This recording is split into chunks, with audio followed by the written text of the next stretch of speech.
Hi, welcome to Making Joyful Journals. I'm Anna G. Today we're going to be looking at a scripture writing journal.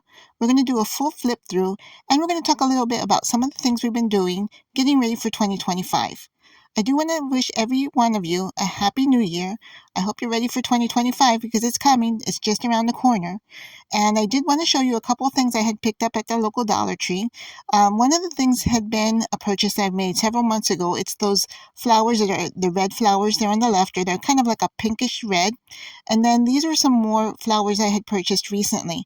Now, the reason I'm showing these to you is that in 2025, again, I'm going to be focusing on budget-friendly crafting, ways to, keep things in a low budget framework, because I know that in the new year everyone has the goal of using your stash, and I'm all for that because I want to continue doing that myself. So the reason I brought these out is that these were actually flowers I had purchased this summer, and I had not disassembled it yet, but I wanted to show you how easy it is to disassemble these flowers, and then you have nice little petals that you can put in your journal. The ones on the left, those white petals, they're much bigger, but these are nice small petals, and I've used these for like ATC cards, small journaling tags, and journaling cards. And here I'm showing you some of the pieces are kind of stiff because they're more plastic than the silk or the fabric, but I'm hoping that you can use those as well, probably with some hot glue. And then at the bottom, of course, you have the leaves. And what I was doing originally is that I was cutting them with scissors, cutting the actual wire. And you really don't have to do that. See, here I'm showing you how you just take it apart section by section. And it just takes a little bit of, a little willpower, manpower, woman power, a little muscle, and then they'll come right apart. So this part, I'm not quite sure how I would use that. So I'm kind of separating that for the moment. But those little flowers look nice. And then what I was doing is I was storing them by putting them all together with these, I think they're called brads. Yeah, I think that's what those are. Paper brads. Anyways, I had purchased those at Walmart. They sell them like in 100 or 200 in a pack. And it's like around, I want to say it was less than $3. But see, even like something like that, you could actually, glue down on a page. And I think it would look really cute. And then add that to the back. And you've got a nice little embellishment. So I'm going to take apart the rest of these here. And instead of ruining your scissors, because I know how when you have your scissors, it's just so easy. Let me just use them. But cutting wire is probably not the best idea for scissors. And so taking the time to take these apart and then see how it's got these little nubs here, you can, remove those, and it helps the leaves or the flowers to lay flat. It's a lot easier for them to lay flat. And then you can, there's nothing saying that you have to have them all from one bundle. And so here I'm mixing them up with a couple of different bundles. But I did want to show this to you because I think the red flowers, there was something like 28 to 30 pieces. And I know that Dollar Tree sells the paper flowers. And sometimes those are only 12 pieces or 20 pieces for $1.25. So here you're getting more bang for your buck. And then, of course, those white flowers are much larger. And so I want to say there was maybe 24 of those. So here's what I did is that when I was at the store at the Dollar Tree, is that I looked for bundles that had the largest number of blossoms on them. So that way I could get more money or get more for one bundle, $1.25, to get more flowers or foliage from them. So I'm hoping this is something that, you can consider, something that you may not have thought about doing before. You may have walked past that area of the store. And so, yeah, this is just another way of, collecting pieces that you can put in your journals.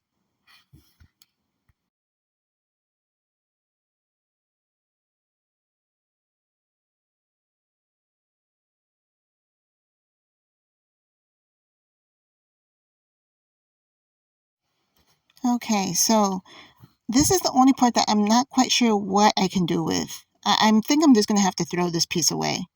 If you have an idea, please put it in the comments because I'm not quite sure how I would use that in a journal.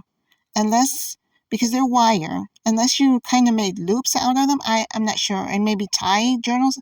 I'm just thinking off the cuff, but I'm not quite sure what to do with that hard piece over there. But look at all of these. For $2.50, I got all of these different types of flowers and leaves and foliage to put in a journal. Okay, now this is something I wanted to come back to because a few weeks ago I had shown this dish drying mat and it took me a while to finish it, but I had a really long zipper and so I was able to sew that in and I made it more boxy that was my attempt, and I thought it turned out really nice. And then I had some green ribbon, fabric ribbon. So I used that to kind of kind of like handles. So when you're opening and closing it, you have something to grab onto. And then of course, here's my other one. This was my original prototype and I've been using it faithfully, but I didn't have enough of the actual drying dish mat itself. I had used part of it for something else. And so that's why I had to compensate the rest of it with some denim. But this was nice because it's all one piece of, this was the entire dish mat. And I had folded it long ways against itself. So that's why it can fit a 12-inch ruler. And I'm just throwing in all my tools. And this way I can do crafting virtually anywhere. Just pick up this tool bag and then go into another room or go in, other locations where I want to be doing my crafting. Oh, and then I want to show you this popsicle stick because it's good for, rub-ons, but it's also good as a makeshift bone folder. I've noticed I've been able to smooth out, creases to make them more crisp by using just a popsicle stick. So I'm really happy with the way that this one turned out. And because it has the loops, you can hang it also. If you have a hook on the wall, I would suggest, something that has some heft to it though, because it's going to get heavy with all your tools. Now, getting ready for 2025. So I'm a co-host with Angela for this from Junk Journal Junction. She and I are working on this. This is our second year for this faith-filled collaging.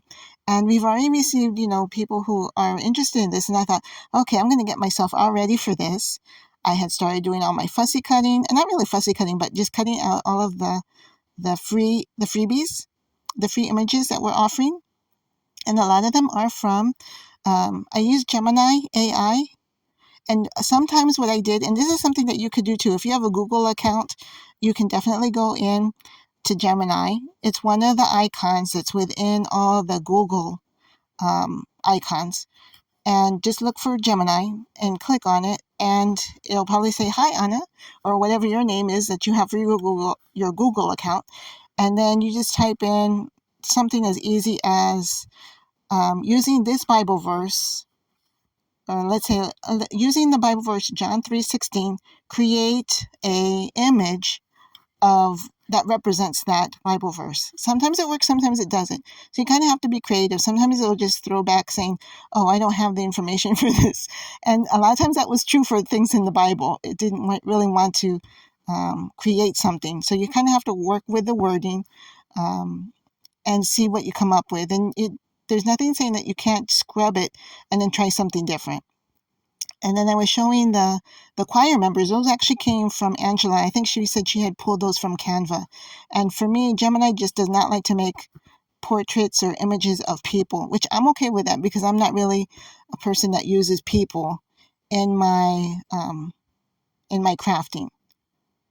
I try to stay away from that.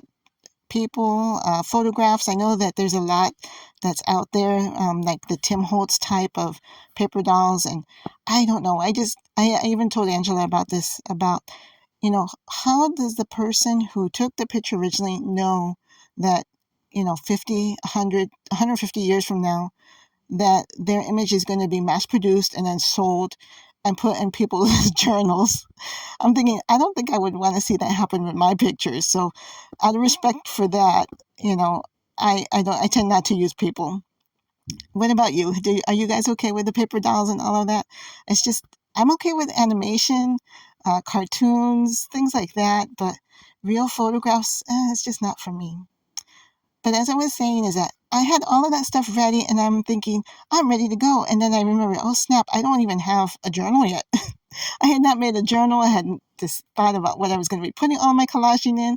And then I remembered this journal. I was thinking about using the composition book or even using the Bible and putting all my collages in the Bible, but no, I needed to have something different. And I remember that I have this 8x10 book that I had made in 2024. Actually, it was one of my makes for 2024, and I'm going to use it as my faith-filled collaging #faith-filled collaging for 2025.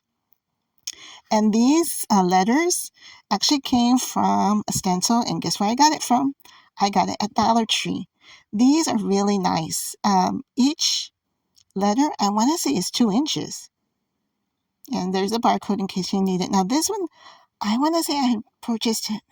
Was it in March of this past year? Anyways, it had more of a sea or nautical theme. So it was during that period of time where they had all of the crafting for like the summertime.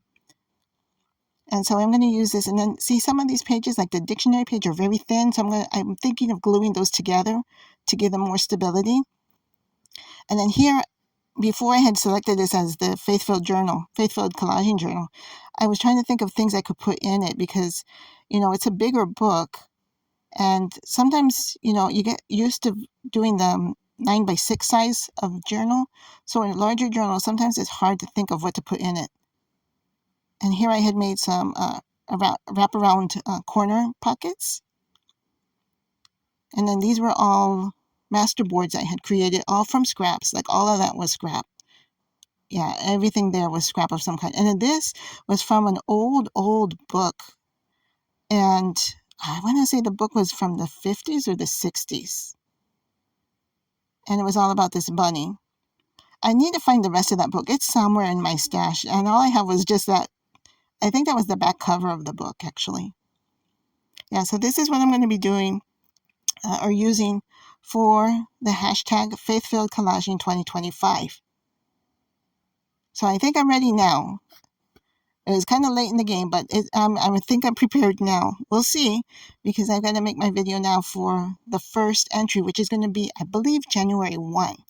Now, if you're interested in joining in, all you have to do is check out the link to the videos. I'll put both mine as well as Angela's videos so that you can see all the details regarding that.